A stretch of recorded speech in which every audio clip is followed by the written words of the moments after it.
Ready, David? Ready. Good, good. Order, order. Good evening, everyone. Thank you very much for braving the weather. It does look like we've got better weather up here than we have down south, but thank you very much. Thank you very much for turning up. So, welcome to the AGM 2023. I think, are there any apologies for our absence that we need to note? John McCabe, Brian Pickering. No, I believe that's all we have at the moment. Oh, that's fair enough, along with a few other council members. So the minutes of the last meeting, I believe they've been circulated to most people. Are there any comments, or can we just take that? Lovely. Can we have a proposer? Lovely. And a seconder? Lovely.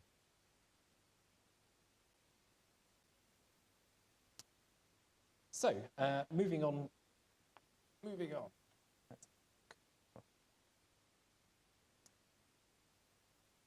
on to the presentation of the annual report and accounts. This has been circulated to all members as part of the newsletter, and I shall hand over to Rob McNally to give an overview.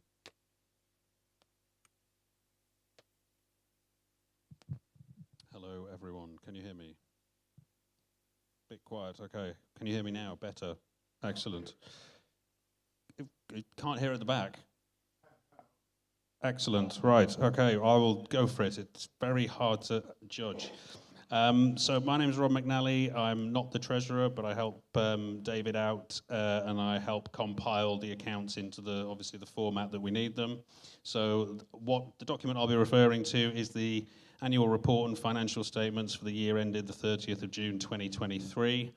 The key parts, I would say, are that so overall net expenditure for the year, which is obviously you'll see in the balance sheet that the total charity funds have decreased from just under 81,000 to just under 79,000.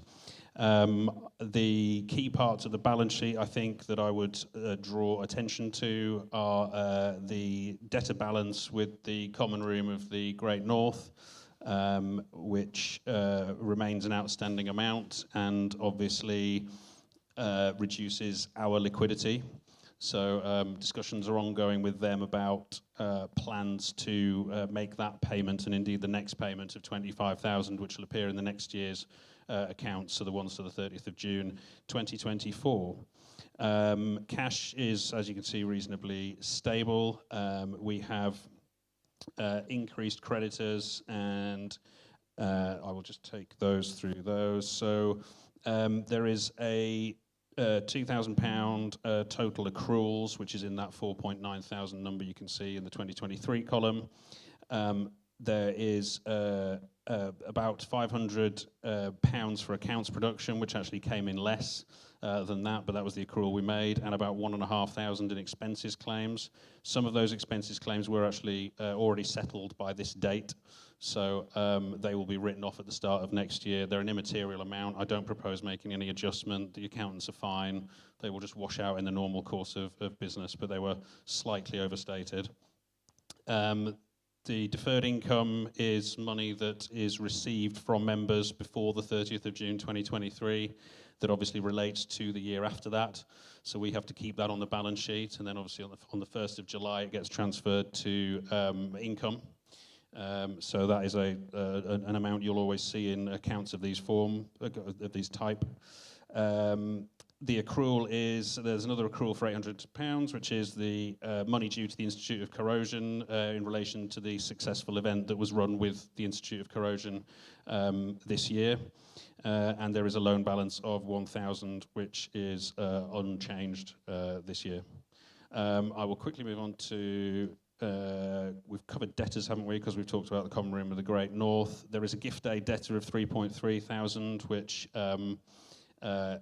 obviously, there's an argument to say it should be written off, but it was here before I arrived to help, and my proposal is that rather than write it off, we actually try and claim the cash to do it. So on that subject, there are gift aid. I have gift aid forms, which I'll be very grateful if you could complete if you're not an IOM 3 member. And that will enable us to ensure that we claim the gift aid on your subscriptions going back, I think, 4 years. Okay, so if you have not already filled in one of those forms, I'd be very grateful if you could, because each of them are worth about £40 to us. That obviously helps us increase cash and get income into the institute. The question, haven't I already filled this form in? The answer may well be yes. It is very hard to collate those across the years, so it would be very helpful if you could fill one of the ones in that I have with me, so come and see me, because that will mean that we have all of that data reliably for those years for effectively a single claim to the Revenue and Customs. Income, let's just quickly deal with income and expenditure. So income is slightly down on the year. Expenditure is more down, so we've actually made less of a net deficit this year, which is positive in terms of we're heading in the right direction. And I think it's true to say that everyone wants to move that into a surplus position this year to get back into that habit. Rather than me talk about anything else, does anybody have any questions? Because I'm happy to answer those.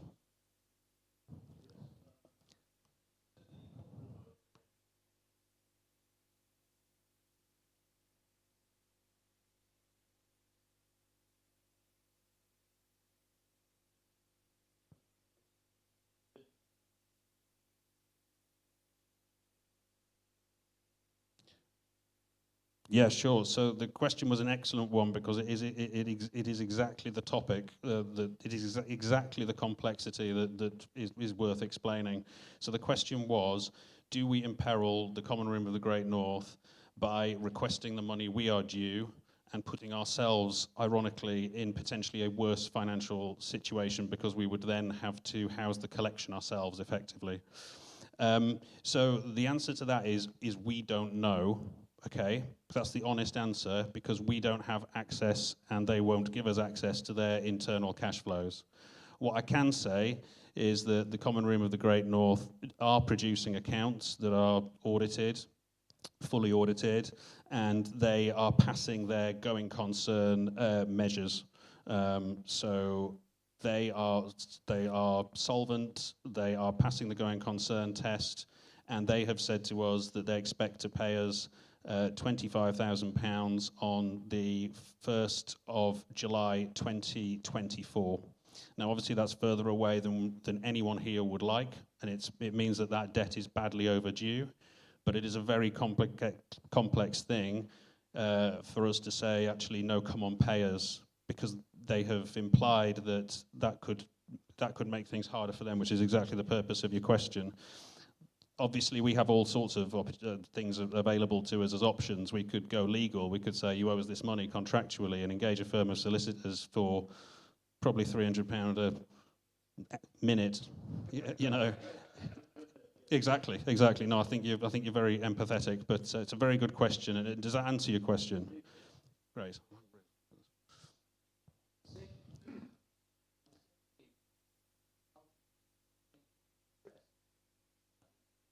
Yeah, it's another very, very good question. The answer is no. And I believe we're entitled to a small amount, but, you know... I think that's a decision which will be taken in the coming year. That one out.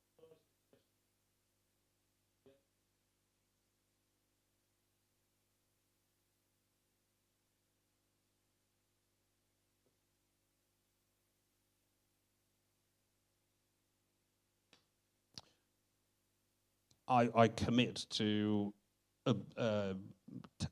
like absorbing that thought and bringing it up when we do have those conversations internally. Anyone else?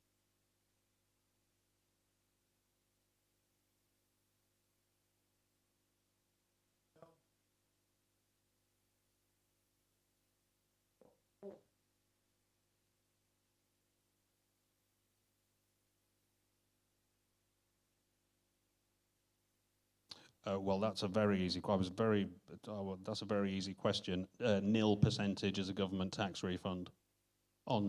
Nil percentage in these accounts is a government tax refund or rebate through the gift aid scheme. That is the purpose. This is why I'm trying to bring things to a conclusion on gift aid and ensure we've got all the paperwork to be able to file a number of years of gift aid submissions to Revenue and Customs to get the cash.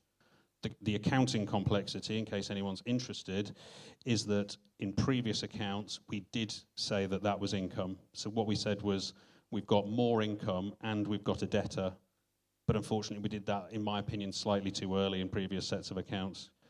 So nothing of the income in the income and expenditure statement on these accounts for either 23 or 22 is gift aid income, but we do have a 3.3 thousand gift aid debtor, which we are going to try and collect as quickly as possible. So there is income relating to gift aid in the accounts prior to 22. But currently in these accounts it's just in the balance sheet. I would have to take that away. I don't know that number off the top of my head, but I can. If you can give me your email, I have the information to be able to tell you that or share it with the group here. I don't know what the protocol is, but I'm happy to go away and answer that question. Yeah, I think that can be dealt with at another later time. Any final questions or no? Right. Well, thank you very much. In that case, can we move that the annual report and accounts are accepted by the meeting?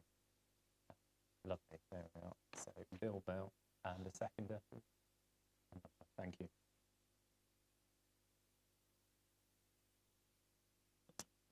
Superb.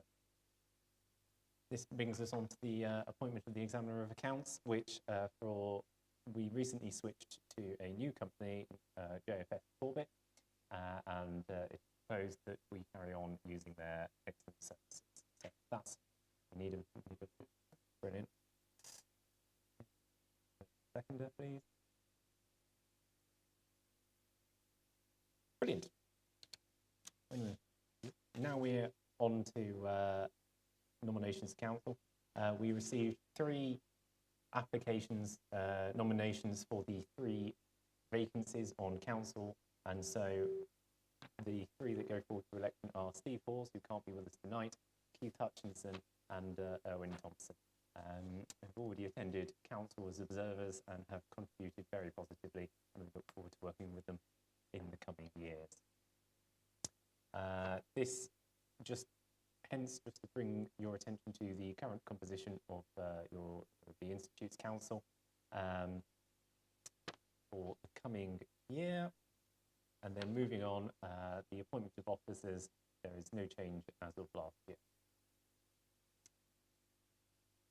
So there we are. So I believe that concludes all of the business, bar me detaining you for about 10 minutes as I witter on.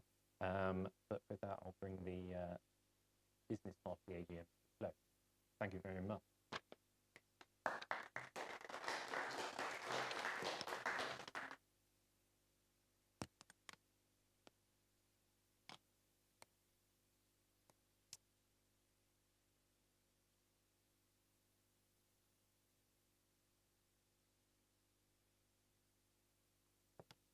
It's always a joy. Sorry, Steve. It's always a joy to have this opportunity to say a few words and look back at things. Don't worry, it won't take too long before we move on to our excellent speaker this evening from Newcastle University, Peng. But before we do, I think we need to ask a few questions. Namely, what are we doing? Well, I think that's a question many people have been asking themselves over the past year, or indeed for a lot longer. I'm honoured to stand here now, the second year of my presidency of this institute, but this past year has been one where both globally and closer to home, a lot of issues are starting to come home to roost, and which deserve our attention, and not least the attention of geologists, miners and engineers. Events are taking place where the discussion around supply chains are becoming ever more important. Several of the big issues continue to dominate are those of metals, energy, and semiconductors. On metals, the government is keen to promote its critical metals strategy. However, the funding attached to this has come into criticism due to the direction in funding initiatives towards the recycling of lanthanoid-bearing magnets in order to prevent the loss of these hot topic elements. However, as has been discussed at this institute before, we export more scrap steel than we produce, so why don't we focus on creating a sovereign steel recycling capability to solve the issues within our own steel industry first, with steel also being a critical material for the UK economy, though perhaps steel is a lot easier to overlook than other hot topic elements with exotic names. What are we doing? Furthermore, returning to critical elements, one company was seriously interested in building a carbonatite ore processing facility in Teesside, which would have allowed the UK a significant supply of the lanthanoid elements, particularly the lighter lanthanoids, which are enriched in carbonatite ores, thereby creating a non-Chinese producer of lanthanoids, and which would have also allowed us to derive the full benefit of the additional value of having processed the ore and refined the metals ourselves. However, the next thing we know, the facility is now being cancelled. The company has signed a deal in the hundreds of millions of pounds to produce the concentrates in Tanzania instead. And a further 7-year deal to supply 100% of this concentrate to subsidiary companies linked to China has been signed instead. The alternative, of course, would have been for the company to sit, wait, and twiddle their thumbs until we in the West establish the processing infrastructure required to take on Chinese domination of the market. Now, of course, the government could have stepped in and saved the project on Teesside, but when pushed on this, civil servants, bless them all, say that we can't interfere in the free market. This being the same free market which supranational blocks and individual companies happily influence to their own advantage on a daily basis. What are we doing? Energy suffers a similar issue. And Germany took the lead in shutting down both their coal and nuclear industries in favour of green energy. And we all know how shutting down that coal industry has gone for them. This was resulted in a reliance on Russian gas to prop up their industrial sector and has led to a possible path of deindustrialization. Political tides are now turning in Germany, and we shall see where they lead. Back home, the attitude is also shifting. The reality is that for those who want to see an economy powered by hydrogen, batteries, and green energy now or else, well, it's that they'll be waiting a long time yet. Maybe I'll be corrected on the hydrogen stage later. But it is possible to produce green hydrogen, but there are issues around the infrastructure that need to be resolved first. The arguments around the West Haven coal mine show this very well indeed. We don't need the coking coal because we can use direct reduction instead, say some. Well, this is true. Direct reduction can be used. But currently we don't have the hydrogen infrastructure to enable this to take place, and I'm not yet aware of a commercial direct reduction plant that runs entirely off green hydrogen, with all of them seeming to need a supply of grey hydrogen, or hydrogen created via the steam reformation of natural gas, currently being required to power them and take part in the process. That said, Sweden are currently trying to give it a good go through a mixture of hydropower, geotechnical engineering, and the unique mineralogy of the Kiruna iron ore deposit, but not all countries are quite so lucky. And even then, politics in Sweden has started to swing back against green energy. Batteries also pose their own problems. Battery charging is dependent upon the supply of energy to the grid, which as of the last 28 days was 31.9% wind, 6.7% biomass, 4.4% solar, 2.3% hydro, 1.4% coal, 27.2% gas, 16.3% nuclear, and with 9% imported from various other sources. And that's, of course, discounting the reduced energy output and, of course, carbon emissions that deindustrializing your country achieves. So perhaps maybe we're getting there with batteries and maybe greener supply chains when you take those numbers into account, especially with the excellent work that this institute is involved with at Durham on the mine water energy heat systems, which could even be recharged in summer using solar energy, particularly all the work going on down in Spennymoor. But in order to have all these battery vehicles on the road, we of course need tons and tons of steel, batteries in the form of nickel, cobalt, molybdenum, lithium, etc., copper and other materials, which, as we've just seen, we don't have a real plan to recycle or even obtain in the first place. So while it's possible, it doesn't look like any of this is going to happen soon either. That is, of course, not mentioning what we have to do to recycle scrap petrol diesel vehicles, or perhaps we'll not bother and just export them as well. So if we're not going to be powering our cars on hydrogen, which has a low energy density anyway, and all the problems inherent within that, and batteries aren't there yet, neither is the grid, ignoring the fact that our energy grid couldn't currently handle the power load, well, what about other energy sources that are available? Well, the answer appears to currently be in nuclear fission, or maybe even one-day fusion, again, as we may be about to hear. So bad luck there, Germany. But not much luck here at the moment either, or maybe there is. Despite years of running the nuclear industry down, the UK does still have a great deal of expertise in nuclear energy.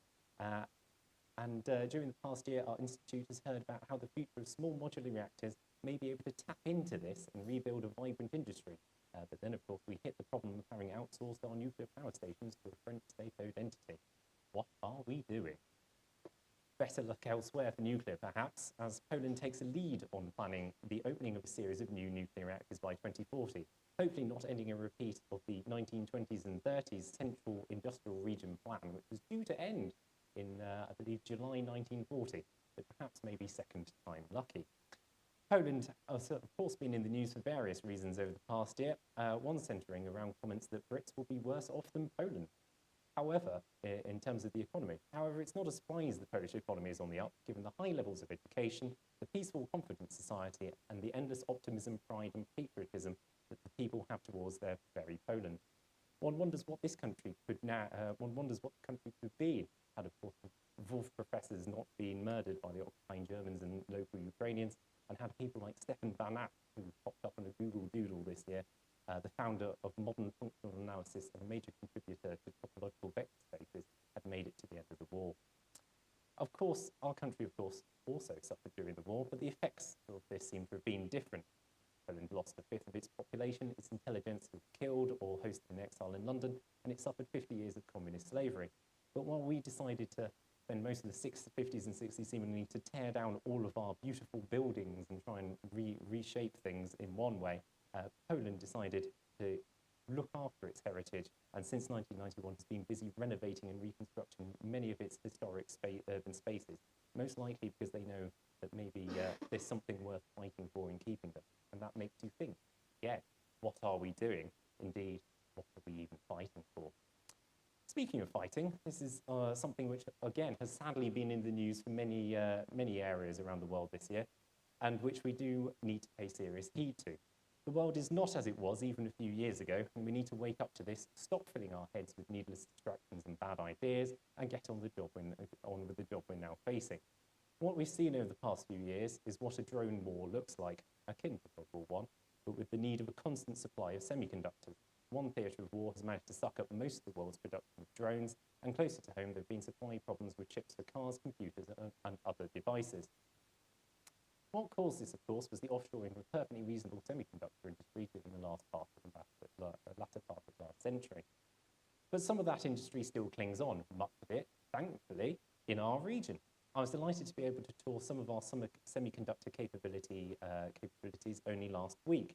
I know that we're able to train up a local semiconductor workforce in our region from scratch within 6 months, and that for advanced manufacturing processing, we still have ample skills in the UK available to build an advanced skills base.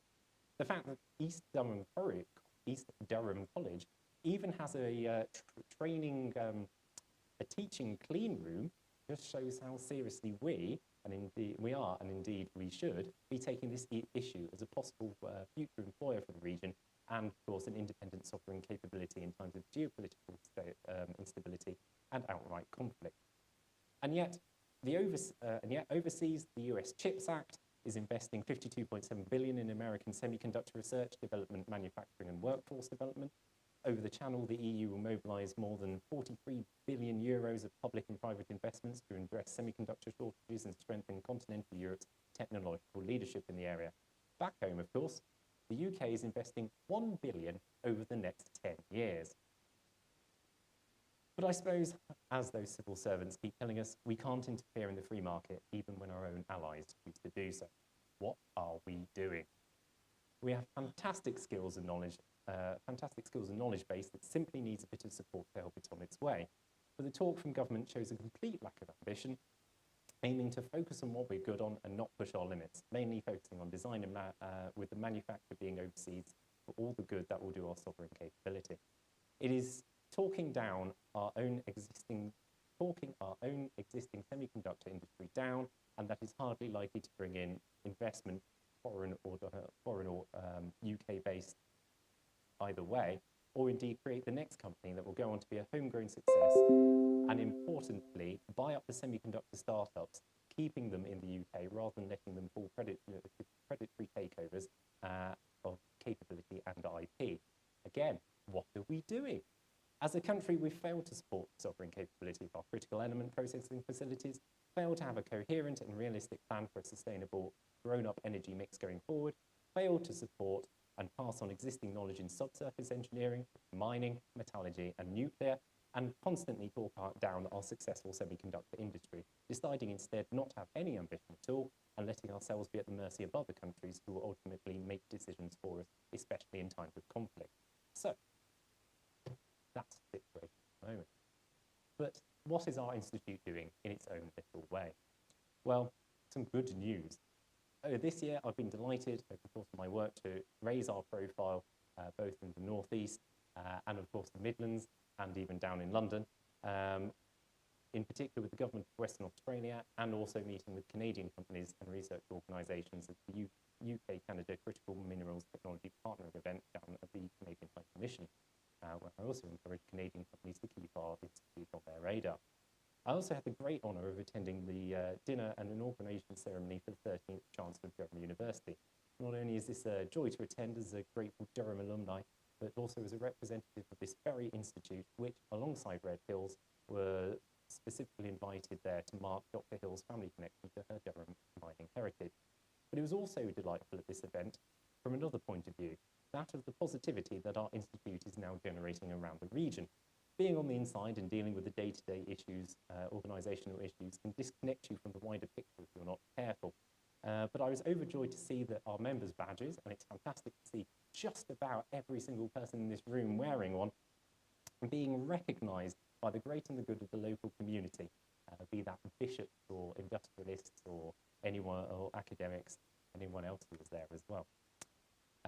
And that, speaking to people, our institute is now being viewed as a growing and vivacious organisation that people are keen to join and be involved with.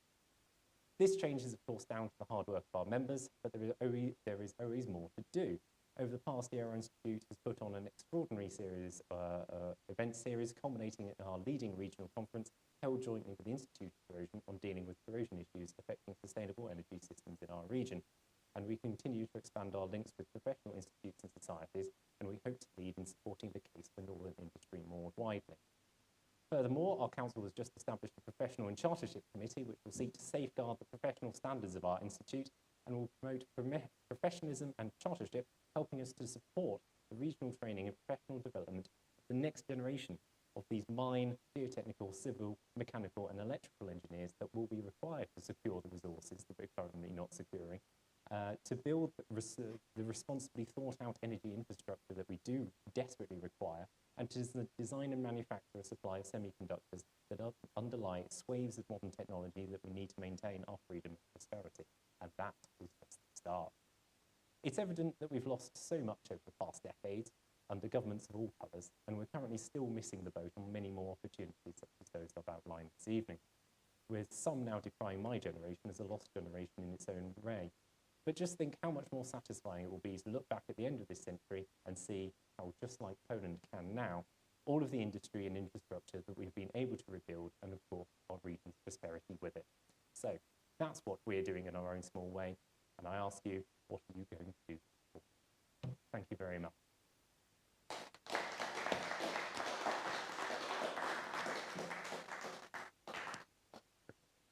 We now have a short break, and to get Peng sorted out, and we'll be back in about 5 minutes.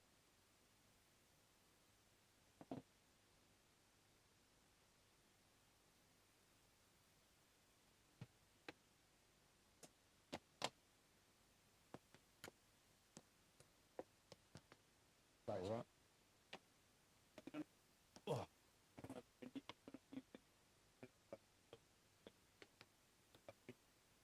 I did one.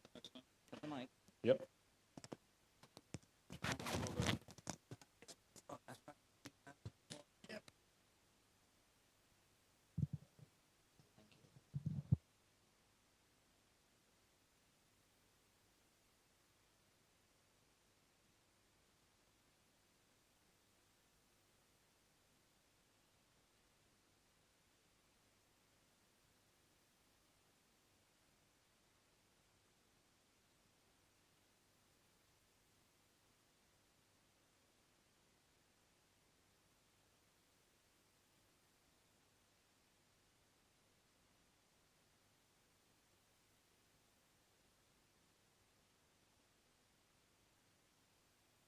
If you talk to someone in the back row, then it will work. Hello, can you hear me? It works. It works. Hello. Hello. Can we Yes. just sign the gavel a second? Can we just do an audio check, please? Hello. It works. You can't hear me.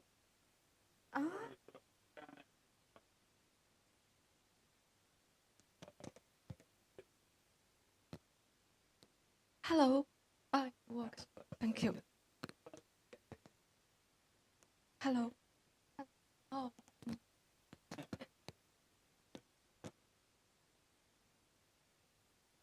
Maybe hold it. Is that okay? It'd be very difficult for you to do that all the way through, but if I could sort of flip it on. Hello. Hello. Hello.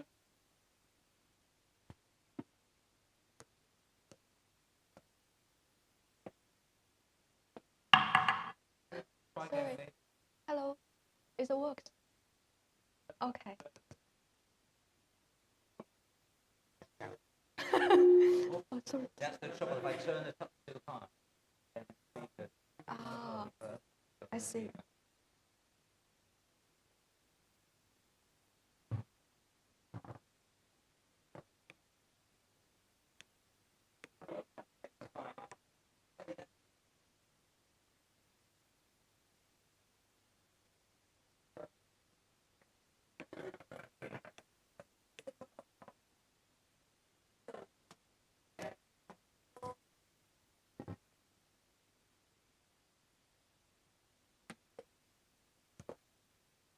the president will introduce you. Oh. But have a little practice of how it Yes. It works. yeah. And then if you want to highlight something. Yeah.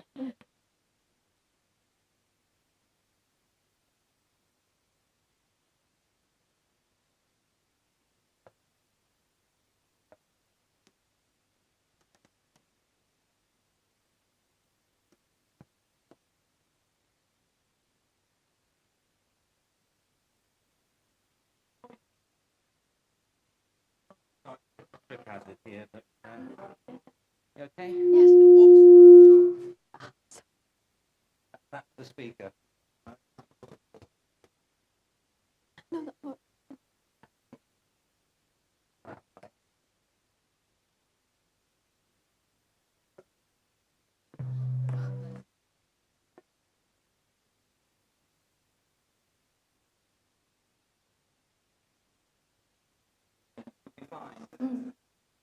Yes.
The annual dinner is in progress of being organised now, and of course, as mentioned earlier, we now have this professional committee and chartership committee who will be supporting our CPD initiatives, and we're hoping to do some field trips as well. So, of course, the best way in order to support us, there's plenty of benefits to membership, is to become a member. moneyinsdue.org.uk/membership for more information. And I'm now delighted to be able to start to hand over to Peng. So just by way of introduction, her research is concerned with novel steel design and the manufacturing to solve application issues.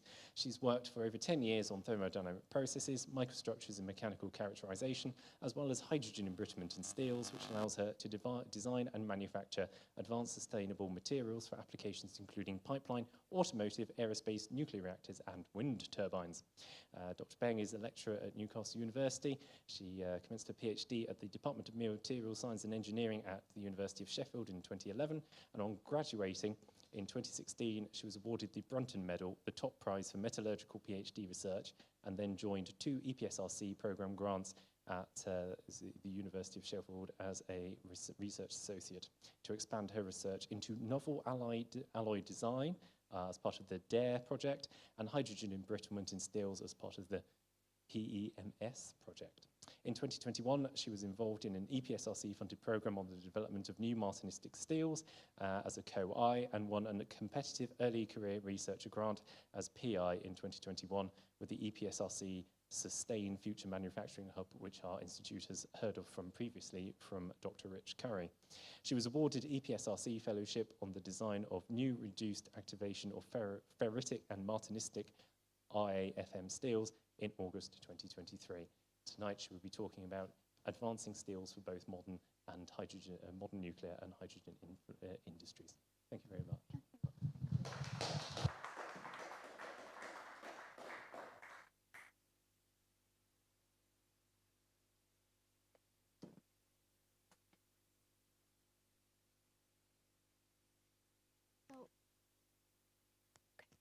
So good evening, everyone. My name is Peng Gong from the Newcastle University, and today I will give a talk about the challenge for steel industries in reshaping the nuclear and hydrogen economy to comply with the future zero emission And thank you for the introduction from the Andre. And this presentation, I will acknowledge support by Martin Collin and Jack Hyland, Will Weiser, Didier Ferrugia, Russell Goodall, Brian Shaw, Matt Green, and Mark Rinford. And firstly, I will introduce about my research background, although it has already been introduced. My research background is concerned with the novel steel design and manufacturing to solve the application issue. And I have been working on 10 years on the precipitate behavior, mechanism-based transformation, thermodynamic process, and analyze and characterization of microstructures and mechanical property and hydrogen embrittlement. All those skills support me on the novel material design and for the sustainable and renewable energy. So,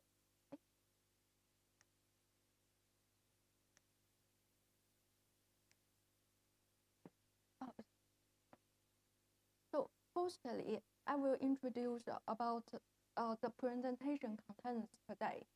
And UK, a priority UK's sustainability strategy is achieved zero carbon emission by 2050. And the predominant contributors of those emissions, including cooking and heating and from the steel making and transportation, which are consume fossil fuel and natural gas.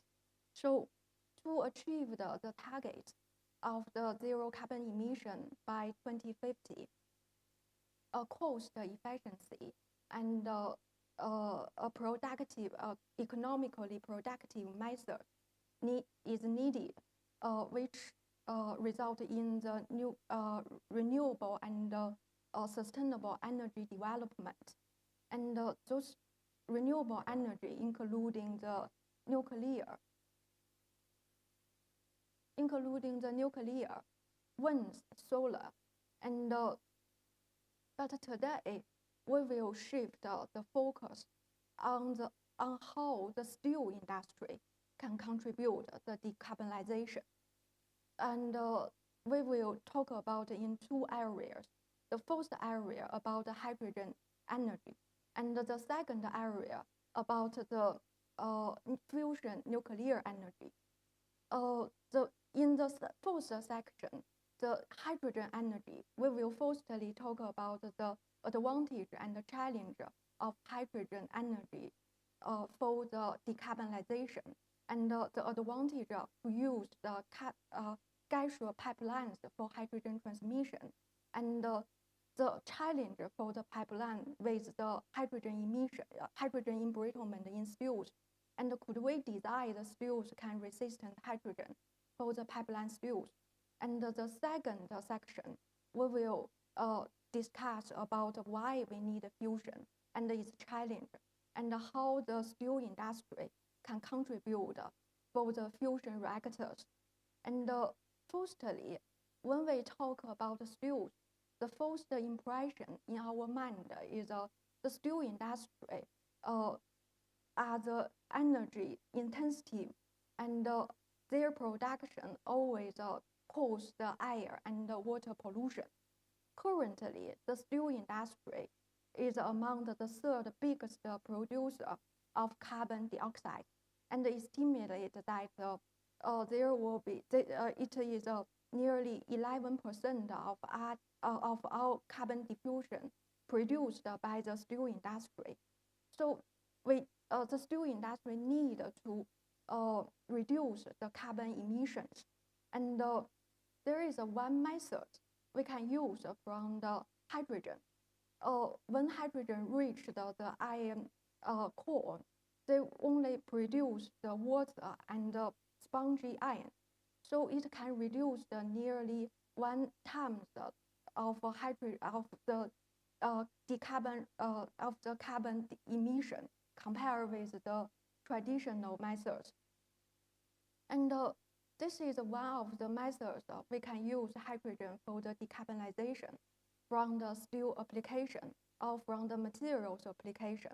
But actually, the hydrogen can widely used in our life for heating, cooking, and power supply to instead of the natural gas. And as well as hydrogen has the highest energy density of all fuels.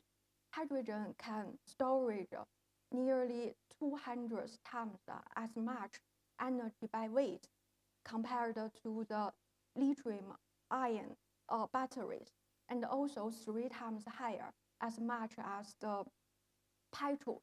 So for this reason, hydrogen can replace the fossil fuel and use on the road vehicles and special vehicles, for example, the highway and the long distance vehicle, and even for trains and airspace. This is the reason that hydrogen can cover nearly 80 to 20% of Earth's energy consumption by 2050. So, which means that hydrogen has widely used in our life to contribute on the decarbonization. But we also face the challenge on using the hydrogen because the hydrogen production and transmission limited hydrogen development.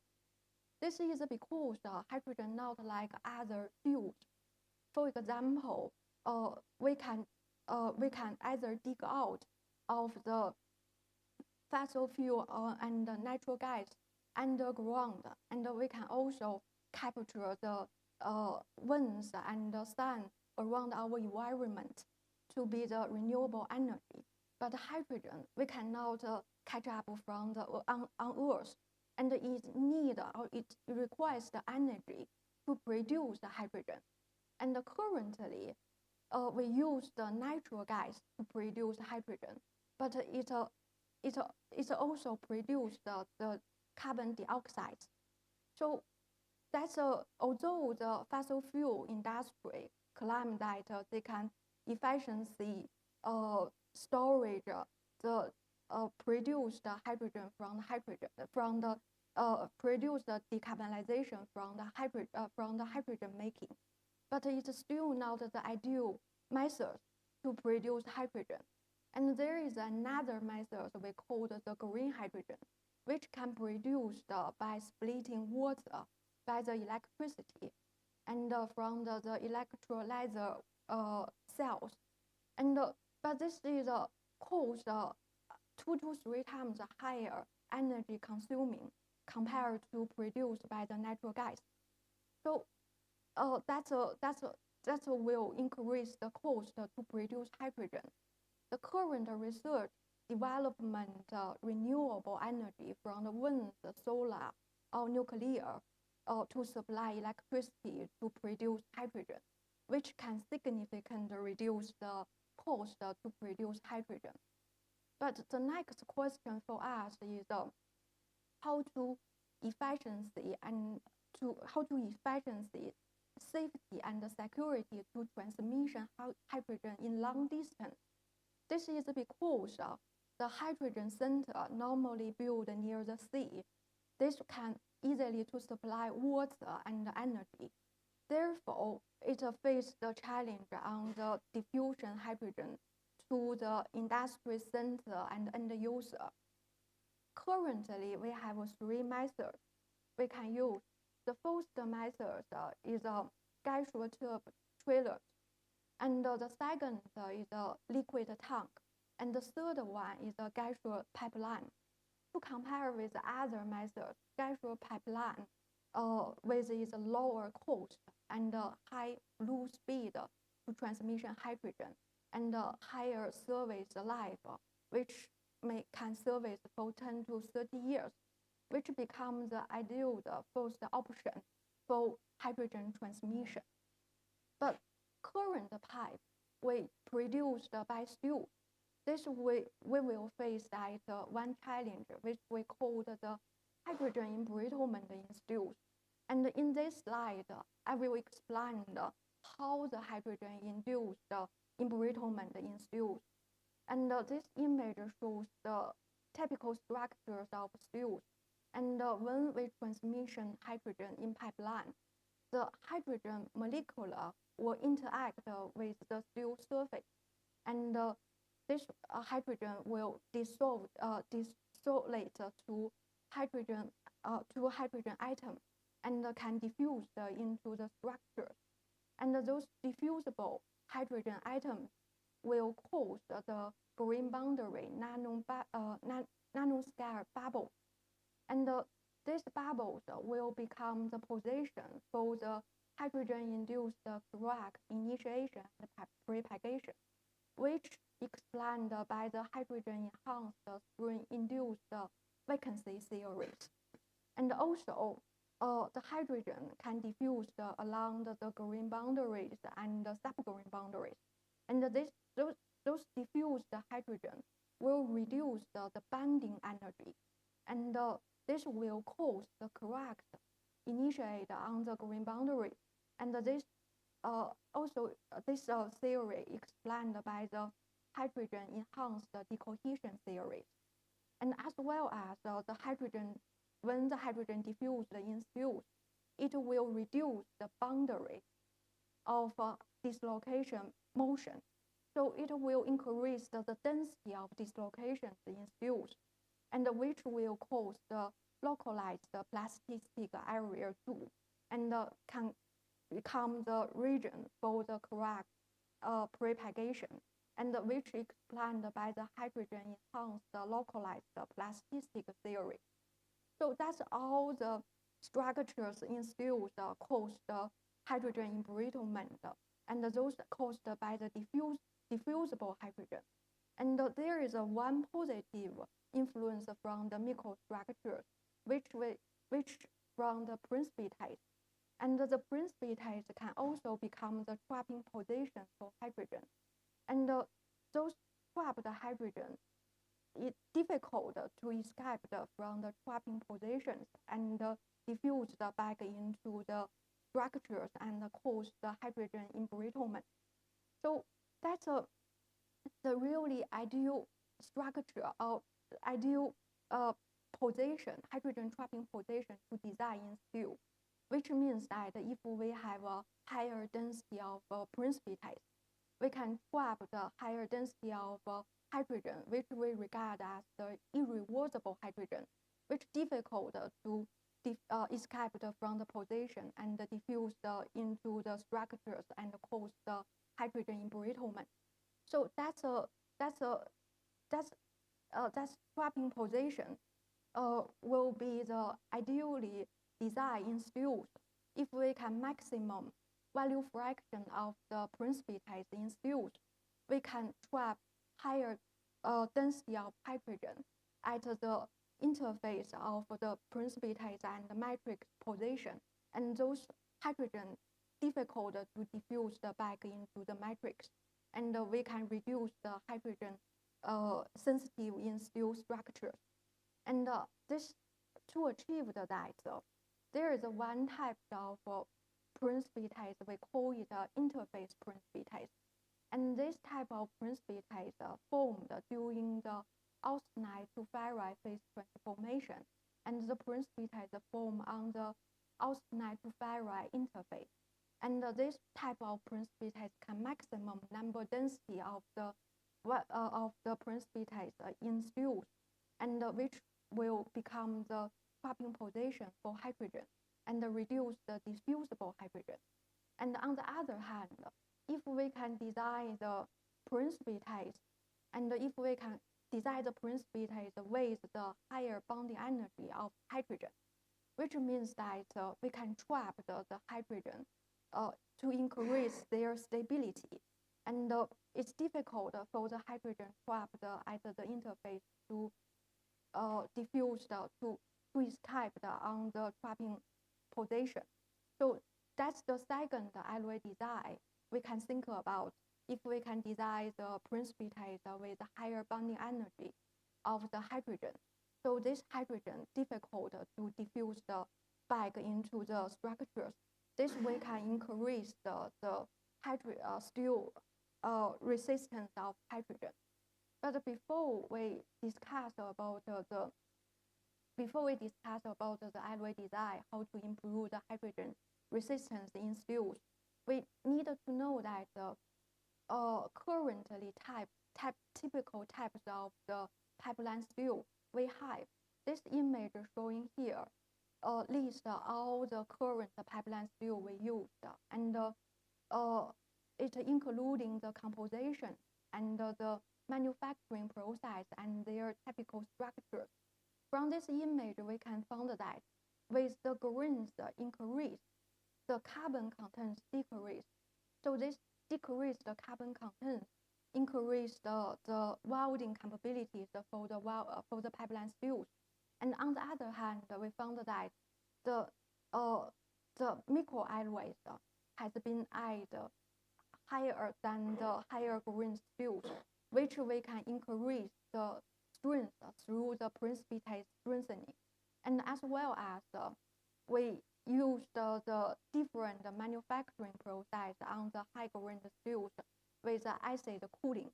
So we can achieve the baylide and matting side structures in the high grain steels to increase the strengthening. So this, which means that with the grains increase higher, we have the lower carbon contents, which improve the welding capability, and we have the higher strength because the microstructure change. And as we know that the higher strength of the steels, the higher hydrogen sensitive will cause in steel. This is because as we know that the higher strength steel have baylide and matting side structure, which have a higher grain boundary density than the ferrite steels, than the ferrite structures, and this will supply the hydrogen diffusion pathway on the grain boundary, and cause the hydrogen embrittlement. This is explained by the hydrogen enhanced decohesion theory. So, for the model steel we design, we want to analyze if we design the proper precipitate, shall we improve the hydrogen resistance in steels? So we choose the high grain steel for reference, the composition for reference, because the higher grain steel are higher hydrogen insensitive. So this two model steel composition, we reference the X80 pipeline steel composition, and we tilting the microalloy composition, which for the titanium moly steel, we add 0.2 titanium and 0.5 moly. And for the vanadium moly steel, we use vanadium to instead of titanium, but still keep the 0.2% and keep the same moly content.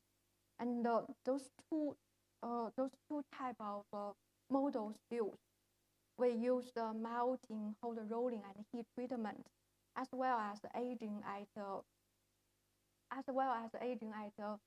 630 to produce the interface precipitate. And then we analyze the microstructures by the optical, SEM, TEM, electromicroscopy, and the mechanical property test by the tensile test. And there is one machine called the thermal desorption analyze equipment, which can use to measure the hydrogen contents. And the model steels after prepared, we use the electrochemical charging to charge hydrogen into the steels, and the composition showing here. We also charge the steel with different hours to measure the hydrogen contents in steels, which use the TDA machine. And what we found that after charging for 48 hours, the hydrogen contents in steels did not change too much compared to charging at 16 hours. So which means that after we charging for 48 hours, we reached the saturation of the hydrogen in those two model steels. And before we go further, to analyze the hydrogen embrittlement in steel. We use the optical and the TEM to analyze the microstructure of the two-modal steel faults. From the data, we found that for titanium moly steel, we have a 5% melting size, and ferrite and others are ferrite structures. And after aging, we achieved the interface precipitate. From the diffraction analyzed, we achieved the two types of precipitates. The first type of precipitate we call it titanium moly 2 carbide, which coherent with the matrix, and they are nanoscale. And we have another type of precipitate. We call it titanium moly carbide, which have larger size compared to the coherent titanium moly 2 carbide. And this carbide has a semi-coherent relationship with the matrix, and the size of the precipitates are larger than the coherent precipitates. And for the vanadium moly steels, we achieved 20% of the melting phase. And we also have two types of precipitates after aging. And the first one, we have the vanadium moly carbide, which coherent with the matrix. And the second is a vanadium moly 4 carbide 3 precipitate, which semi-coherent with the matrix. And the same with titanium moly steel is the ratio of the precipitate larger than the coherent precipitate, and they have wider the row spacing. So from our previous introduction, we know that if we have higher melting site content, the steel will be sensitive to hydrogen, which will cause the hydrogen embrittlement quicker than the titanium moly steel. But the results after hydrogen charging, we use the tensile test to measure the sample's mechanical property. What we found that for vanadium moly steels after hydrogen charging, we keep the nearly 30% ductility in steels, and compared to the uncharged sample. But for titanium moly steel, the sample broke near the U strength, which shows embrittlement. So this result showing that titanium moly steel have worse hydrogen resistance than the vanadium moly steel, which prove our theory that if we can carefully design the precipitates, we can reduce the diffusible hydrogen in matrix, and then we can improve the hydrogen resistance in steels. And I will explain the mechanism later. Firstly, we analyzed the fractures, tensile sample fractures. What we found that hydrogen-free samples, we have the ductile fracture with dimples. This is a typical ductile fracture surface. But after hydrogen charging, the fracture surface changed to the cleavage, which is a typical embrittlement sample fracture surface. So this showing that after hydrogen charging, after hydrogen diffused in steels, it caused the steel embrittlement. And in the following section, we will explain the reasons why the hydrogen caused the steel embrittlement. But firstly, we will analyze the microstructure change with and without hydrogen to understand how the hydrogen influences on the microstructures in steels. This image shows that the microstructure without hydrogen. And what we can see that the microstructures, from the microstructure, we can see clearly of the precipitate. But after hydrogen charging, the dislocation density increased dramatically. This is explained by the hydrogen enhanced localized plasticity theory, which we also call it Hop theory. The Hop theory explained that hydrogen reduced the vary of the dislocation motion, so it will increase the hydrogen density. And we also analyze the structure after tensile test. This image, we have no hydrogen charging, and what we found that the structure showing we have a higher dislocation density, and which comes from the tensile strength. And we also found the cell structures in pinned by the precipitate. This is the sample after tensile test. But after tensile test with hydrogen, what we found that we have dislocation tangles. This structure showing that we have wider subgreen boundaries compared to the structure without hydrogen. And this is a dislocation tangles we achieved because after hydrogen charging, we have higher dislocation density. And another different thing is we cannot see clearly of the precipitate in stills after hydrogen charging. So we analyzed the precipitate structure with a higher magnification. And the image showing on the left-hand side is prepared from the samples without hydrogen. And what we found that we can see the lobby diffraction contrast. So this shows that the precipitate had coherent relationship with the matrix. But after hydrogen charging, we cannot see the structures of precipitate. We can only see the string file. And this what's the reason to cause the string file?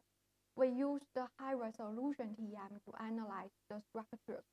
And when we took the lattice image from the precipitate, this is from the precipitate, we can see the clear lattice space in the precipitate, which showing that the structure of the precipitate is not influenced by hydrogen. But when we took the image from the interface from the precipitate and the matrix, we found that the lattice has been distortion. And this is because, as we explained before, hydrogen normally trapped or storage at the interface of the precipitate. And this trapped hydrogen will cause the string file. So this is the reason the string file comes from. It's because hydrogen trapped at the interface of the precipitate. And we also, in this study, we also analyzed the few details of the structures. For example, we measure the dislocation density in two stills before and after hydrogen charging, as well as measure the residue strength by XRD. And the data showing that after hydrogen charging, from the titanium moly stills, we have an extremely higher dislocation density, which 1 times higher than the vanadium moly stills after charging. And it caused the residue strength increased. It's also the titanium moly still also have higher residue strength compared to the vanadium moly still because the higher dislocation content. And as well as we calculate the precipitate density in the two stills and the precipitate ratio. What we found that titanium moly still have a higher precipitate density but a smaller precipitate size. We will explain that later. And as I mentioned, we can use the TTA machine to measure the hydrogen behavior and the hydrogen content. This image shows the result. We measure the hydrogen contents from the two model stills after hydrogen charging. The x-axis showing the temperature increase, and the y-axis is the hydrogen desorption rate. And this curves, this result showing two peaks. And the first low temperature peak, normally related to the hydrogen trapped at the dislocation, green boundaries, and the coherent precipitate, which we regard as the reversible hydrogen or diffusible hydrogen. And the high temperature peak showing here related to the irreversible hydrogen, which the hydrogen trapped at the semi-coherent precipitate. And from the result, we found that the second peak for vanadium molecules are much higher, higher than the titanium molecules, which illustrates that the vanadium molecule at the precipitate position trapped higher hydrogen, and which reduced the diffusible hydrogen in the matrix. So this explains that why the vanadium molecule have a higher hydrogen resistance, because we designed the precipitate, and the precipitate can trap the higher hydrogen, and which those hydrogen cannot diffuse into the matrix, which reduce the diffusible hydrogen in matrix. So this will reduce the steel embrittlement sensitivity. So that's a result explain the precipitate design can improve the hydrogen resistance in steel. And for the low temperature peak, for the limitation of the experimental test, we cannot separate the different trapping positions. So we use modeling to calculate the activation energy and separate to 3 different peaks, and each position related to different trapping areas. And the first peak related to the hydrogen trapped at the dislocation. The second peak is the hydrogen trapped at the green boundaries, and the third one trapped at the coherent precipitate. And we measure the hydrogen contents on the third peak, which is under area here. And the hydrogen contents for titanium molecules much higher than the vanadium molecules. This third peak comes from the coherent precipitate, which means that titanium molecules, although they have a higher precipitate density, but most of the precipitates are coherent precipitates. And they trap the hydrogen can diffuse into the matrix. So this coherent precipitate has smaller size.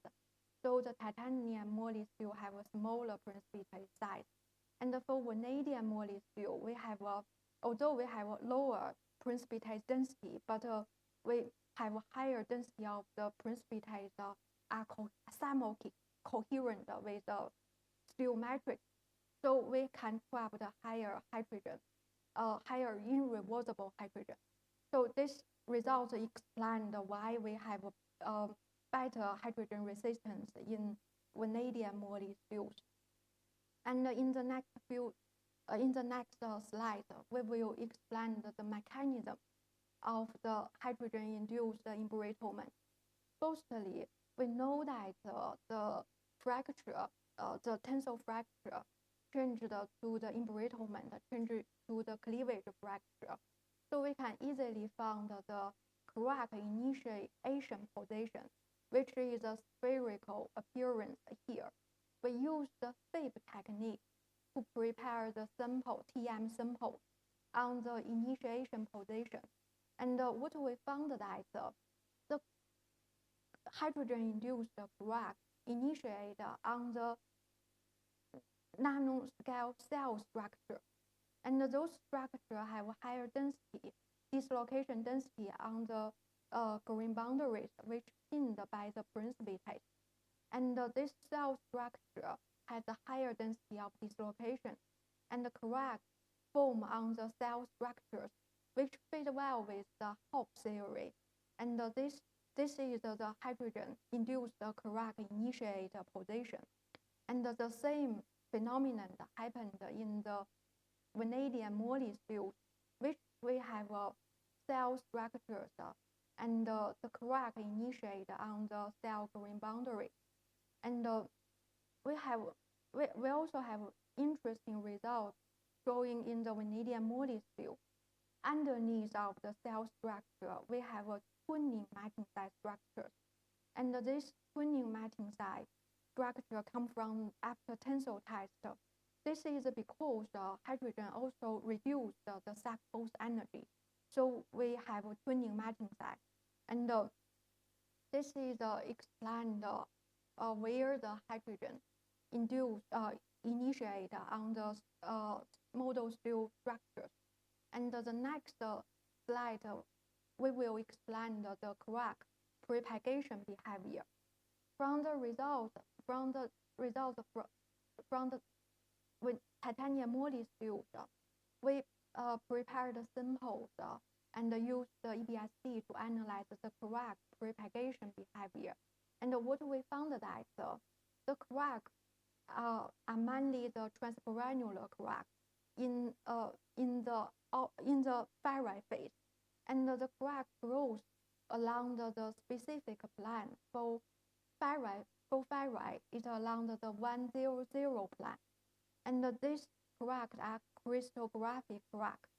And for the vanadium molecule, we found that the quark grows also on the specific plane, but they grows into the matching side phase and along the 110 plane.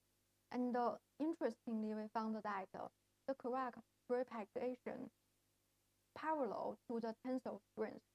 Normally, the second quark growth in steel will perpendicular to the tensile strength. So this result showing that the quark growth controlled by the microstructure crystallography, but not influenced mainly by the tensile type.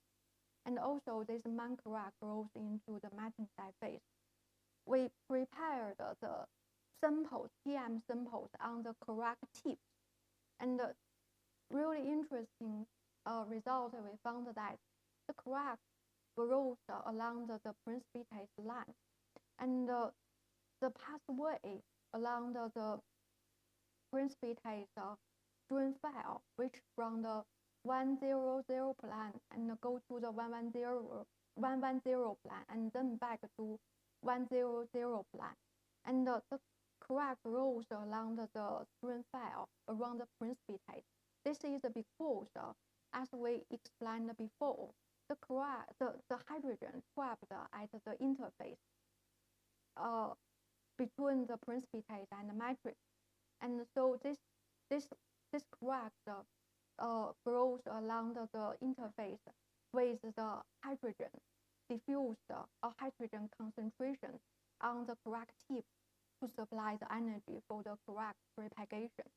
So that's the section we discussed about how the hydrogen important in our life to reduce the carbon emission, and we also talk about the challenge to use the hydrogen because the produced hydrogen need energy and increase the cost, as well as the long-term diffusion hydrogen challenge because we will face the hydrogen embrittlement in pipeline steels. But we also showing that the opportunity for the current steel industry can enhance the possibility to produce the high safety, security, and cost efficiency of hydrogen resistant steel, pipeline steels for hydrogen transmission. But currently, we also face other challenges.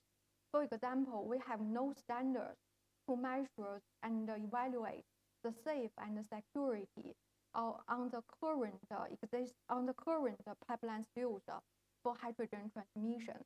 And we also have a challenge to produce the high-grade pipeline steels due to the outdated facility in steel industry. So this all the issues from the steel industry, but we also need to recognize that they are not insurmountable. With long-term vision of development of renewable and sustainable energy, we can anticipate the issues from steel industry could eventually be solved. The next section, we will talk about another area that the steel industry can contribute, which is a fusion energy area. And in this section, we will talk about why we need to develop the fusion, and what is the challenge for the materials in fusion reactor, and how the steel industry can support the future development of fusion reactors. So, firstly, we will give the answer why we need to develop the fusion. Fusion is the process that take place in sun and grain and the star, and provide power for the to driving the universe. And we will trying to bring the power of sun on the earth as at the industry scale. This is because to compare with the fusion have a lot of advantages.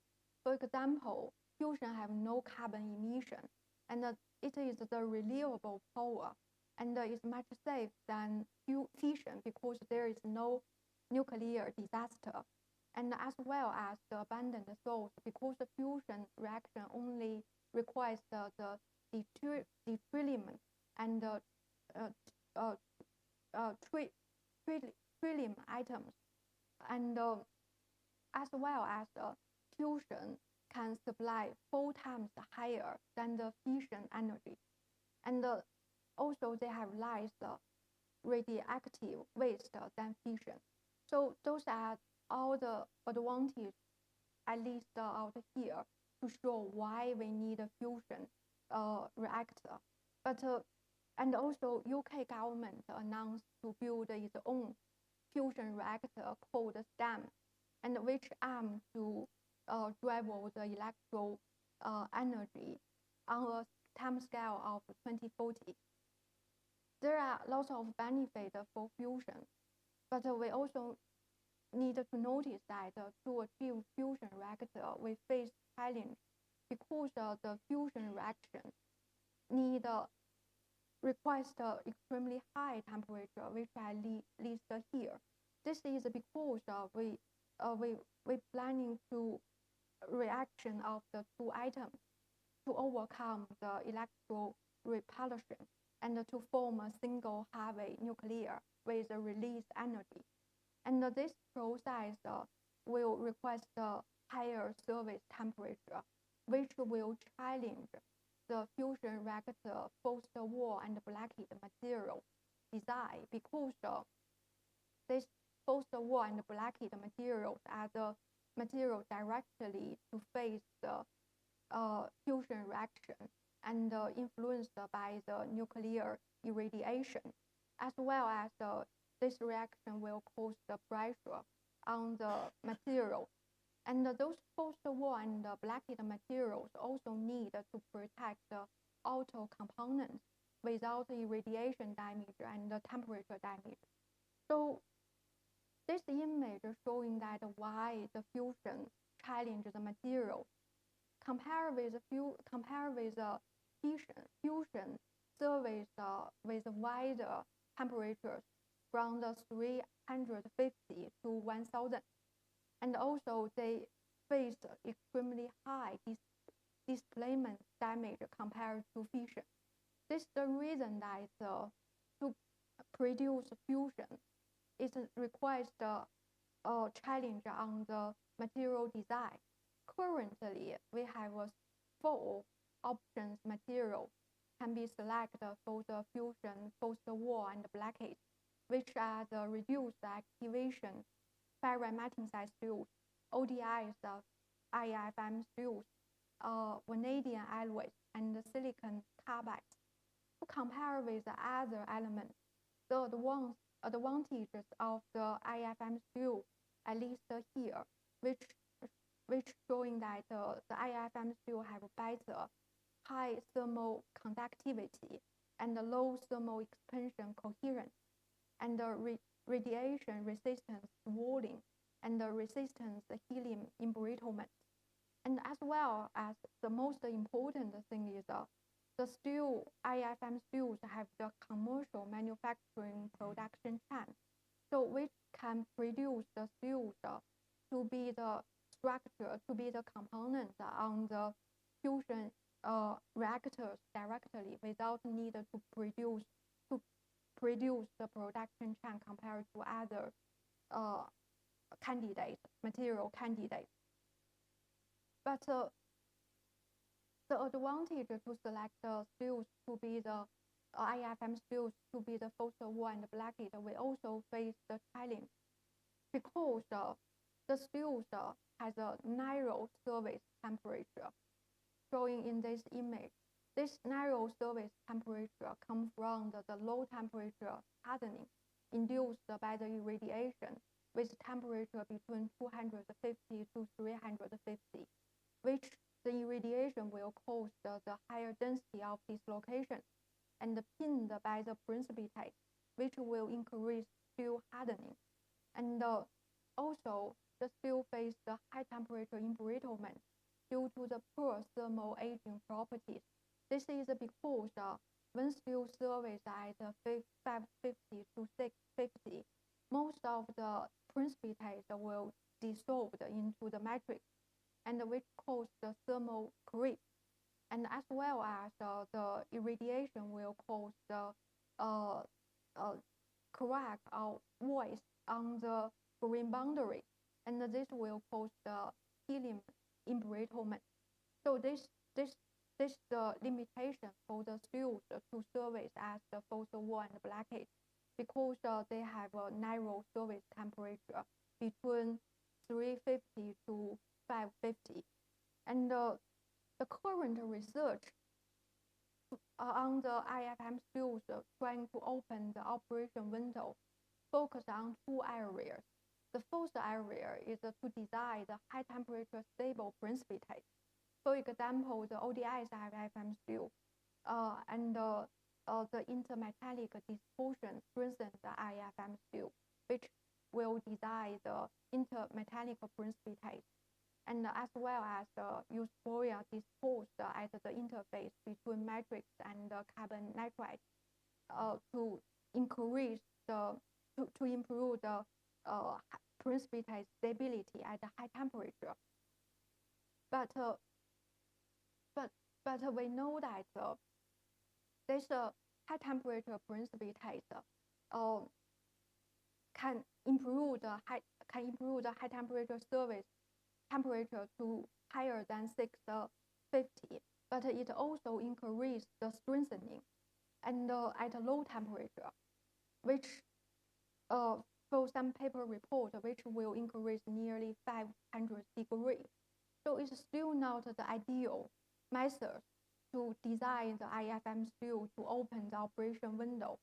So in my research, I have new concepts which we will design the nanoscale subcell structures in ferrite and martensite phase, and this will increase the stability and strengthening for steels, and will improve the ductile for steel to surface at a high temperature, as well as will design the high number density of the nanoscale precipitate, and achieve the nanoscale subgrains on the grain boundaries. This will delay the irradiation-induced crack propagation. And this is the new designed microstructures. Compared with the current IFM steels, we achieved the nanoscale structure in martensite phase, and we also achieved the higher density in ferrite phase compared to the typical IFM steels. Those higher density of dislocations increase the precipitate propagation behavior, and which way increase the precipitate density, and those precipitates can increase the high temperature surface temperature for IFM steels. And we test the mechanical property to compare with the typical IFM steels. We dramatically increase the ductility, which can open the operation window for the IFM steels to surface at a lower temperature, even lower than 250. And we also produce the nanostructures on the dual phase during boundaries. And this structure can stop the irradiation-induced cracks propagation. And this will also improve the steel surface temperature. And those are the presentation. Those are the presentation about the steel industry can contribute to the nuclear and hydrogen energy. And in this section, we list out the steel's advantage and the challenge for the fusion reactors. Although we're facing other challenges due to UK stopped 20 years on fusion reactor, on fusion energy. And also we list out the potential opportunity for current steel industry can contribute to the materials for the first one blockage of fusion reactor, as well as can contribute to the pipeline steels for hydrogen transmission. But we also face other issues in steel industry. For example, the outdated facilities, high energy costs, increased competition around the world market. And but what we want to explain those issues because we want to show that if we have the long-term vision, but not over the short-term market dynamic, is that possible for us to increase the focus on the is that possible to redirect the attention and the resources towards the revitalizing the steel industry? So that's all my presentation today, and thank you so much to attend the presentation.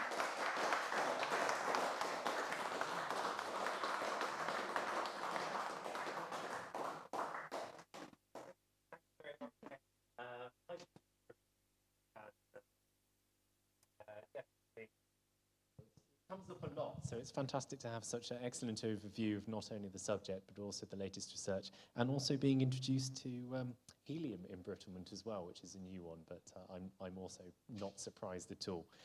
So that was very interesting indeed. Are there any questions? Bill, yeah. Oh, hello. For our listeners. You have a huge amount of research and a wide field covered, but have you presented this to the government? What is their view? So there isn't any view from the government. I wondered if they had any of your information at hand and what their view was. It seems to me though that they're wedded to the free market, and they haven't got a long-term vision. You see, so. Yeah. But if you haven't presented this, I don't know. You don't know. You can't answer the question. Sorry. I have no chance to present those items today to any people related, maybe government policy design. But I will join the conference next month at Oxford, which held by the Royal Society Institute to discuss about the future development for the hydrogen energy. And this opportunity, we may have more chance to talk about the potential for the steel industries in the future. So in effect, like me, the government are waiting for you scientists to come up with the answer. In effect. Thank you. Dave Douglas, that was a fascinating talk. I'm not being cynical, but this is largely a theoretical proposition, given that there's only 27 years to net zero, and something like, I think, 70% of steel in the world, which has its main application, is produced by blast furnaces, and the rest, with limited application, is recycled. So between now and 27 years, do you really seriously see this system displacing mass steel production in the world?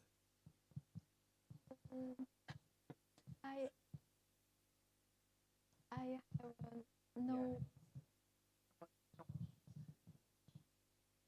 For the hydrogen pipeline fuels, that's a still challenge currently because as I list out the challenge from the facilities in UK, we have no upgrade steel pipe we can produce currently in UK, and also hydrogen resistant fuels need microalloys adding, and it's challenge on the steel melting.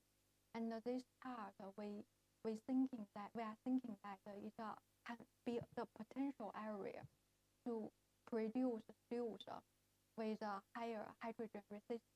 But it's still the idea. It's still maybe the ideas on the steel design, and it may take maybe much longer than we thought to be achieved in the future for the hydrogen resistant pipeline fuels.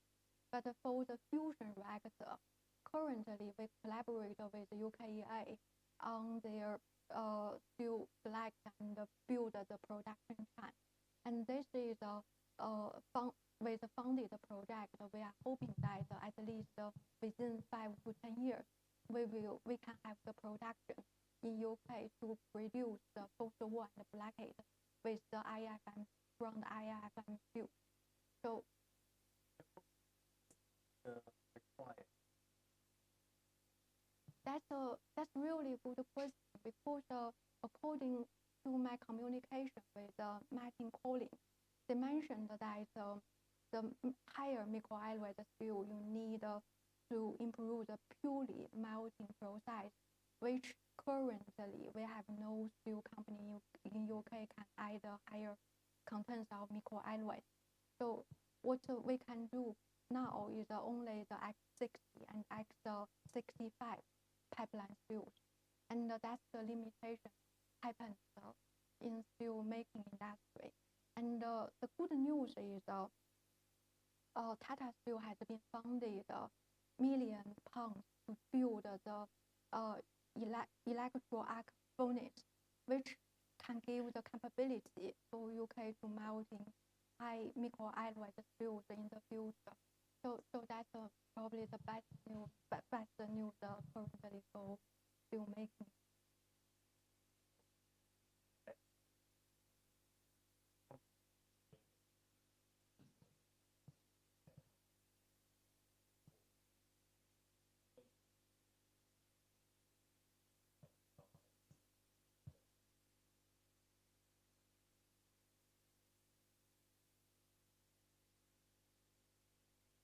Limited amounts of stuff with it. Couldn't build a Humber bridge on it. Well, I would.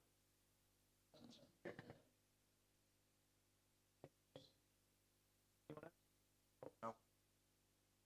Sorry. Thank you. A very interesting presentation. Thank you very much. But I have one concern. Within the last few days, we've been told that £1 trillion is the cost for net zero by 2050. Now, looking at your conclusions up here, lacking of skilled engineers, infrastructures are insufficient, etc., outdated facilities. Is that cost incorporated in those points there, included in the £1 trillion, or is the 1 trillion a sort of bottom line, which is a small bottom line? At least the issues from the fusion nuclear industries, this is only occurred before UK back to the nuclear industry. This is because from the 2023, from the 2003, UK announced to stop the fusion power, and this is the gap time for 20 years when UK back to this market. And announced to put more funding in this area on the fusion reactor or the other nuclear energy processing. But we probably have the opportunity to solve these issues from the now on. But these are the issues before we change the direction to focus on the nuclear power.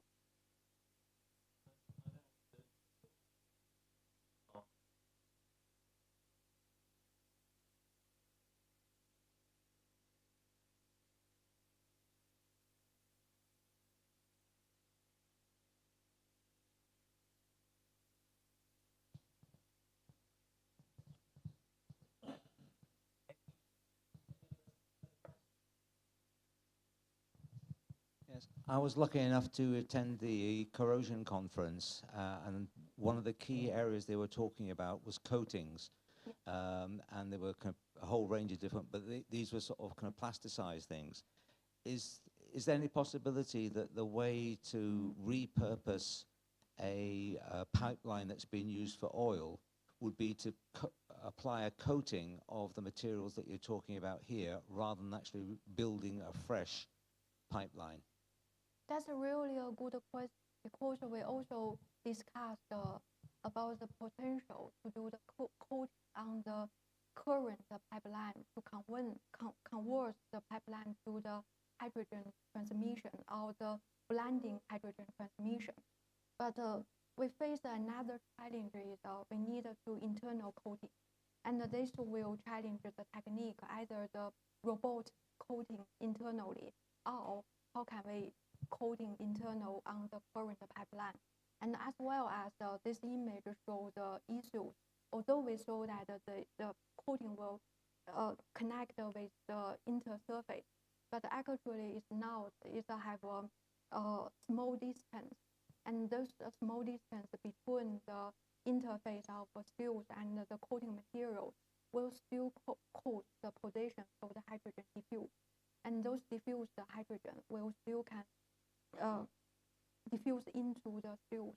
So that's another challenge for the coating design. But you asked a really good question, because currently we have a project with the Wosca company, and we also want to answer this question, that the current that the existing coating we have internal of the pipe can improve the resistance of hydrogen embrittlement, or it will become worse.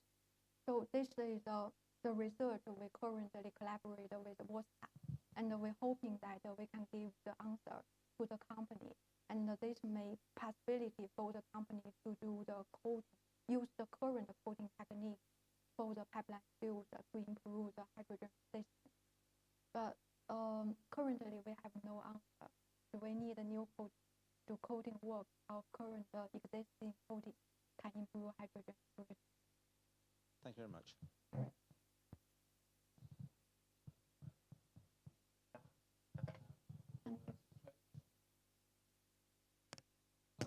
Thank you very much indeed. Well, Peng, you've succeeded in two things tonight. The first one is you've shown me how much metallurgy's moved on since my education. But secondly, you've explained to us very, very closely the problems that we are going to have in the future, particularly with the hydrogen embrittlement, which must be addressed without doubt for the networks to exist by 2050, knowing that hydrogen will probably be providing 18 to 20% of our energy needs, as you described. And steel produces 11% of all carbon emissions. And we know that hydrolyzers, as you've said, will be the main part of producing fuel by use of electricity through water. Pipework is then going to be the primary medium for our energy needs. You did explain grain boundaries of hydrogen bubbles causing localized plasticity, decohesion, and strain-induced vacancies. And you described very, very clearly and very, very deeply the experimental methods and the comparison of the microstructures of the steel models, and shown results of tensile tests. The depth of research was clearly shown, I think you'll all agree with that, putting them in a positive position, achieving the 2050 target, getting away from government judgments and what have you, not only in hydrogen transmission, but fusion nuclear generation also, by the use of reduced activation ferritic martensite to overcome the limitations of current steels. But we also see, as I think may have been explained by a number, that it's a lot of complicated work and there's still a long way to go, but you do appear to have a lot of confidence that we will succeed in our targets. So thank you very, very much indeed, Peng, and I think you should all show your appreciation in the usual manner.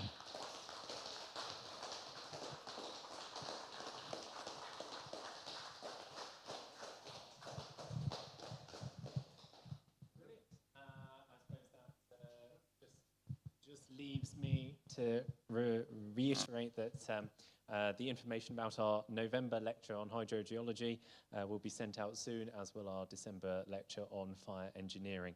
Thank you very much for the vote of thanks, Steve, and for the lecture, Peng.